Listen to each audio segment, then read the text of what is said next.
एक छोटे से गांव में एक बूढ़ी अम्मा रहती थीं। उनकी उम्र लगभग 80 साल थी और वे बहुत ही दयालु और दानी थीं।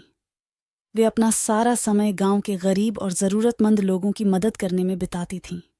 एक दिन बूढ़ी अम्मा अपने घर से बाहर निकलीं और गांव में घूमने लगीं। तभी उन्हें एक गरीब लड़की दिखाई दी जो रो रही थी। बूढ़ी अम्मा ने पूछा, बेटी तुम क्यों रो रही हो? लड़की ने कहा, मेरे पिता बीमार हैं और उनके पास इलाज के लिए पैसे नहीं हैं। बूढ़ी अम्मा ने लड़की को सांत्वना दी और कहा, तुम चिंता मत करो, मैं तुम्हारे पिता की मदद करूंगी। बूढ़ी अम्मा लड़की के घर गईं और उसके पिता को देखा। उन्होंने देखा कि वह बहुत बीमार हैं। बूढ़ी अम्मा ने उन्हें एक अच्छे डॉक्टर के पास ले गईं और उनका इलाज कराया। इलाज के बाद लड़के के पिता ठीक हो गए। लड़की और उसके परिवार को बूढ़ी अम्मा की मदद से बहुत खुशी हुई। उन्होंने बूढ़ी अम्मा का बहुत धन्यवाद किया। बूढ़ी अम्मा ने गांव के कई लोगों की मदद की।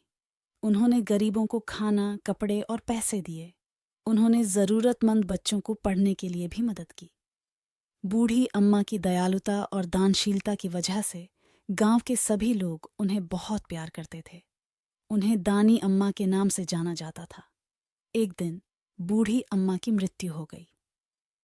गांव के सभी लोग बहुत दुखी हुए। उन्होंने बूढ़ी अम्मा की याद में एक समारोह आयोजित किया। बूढ़ी अम्मा की कहानी से हमें यह सीख मिलती है कि हमें हमेशा दूसरों की मदद करनी चाहिए।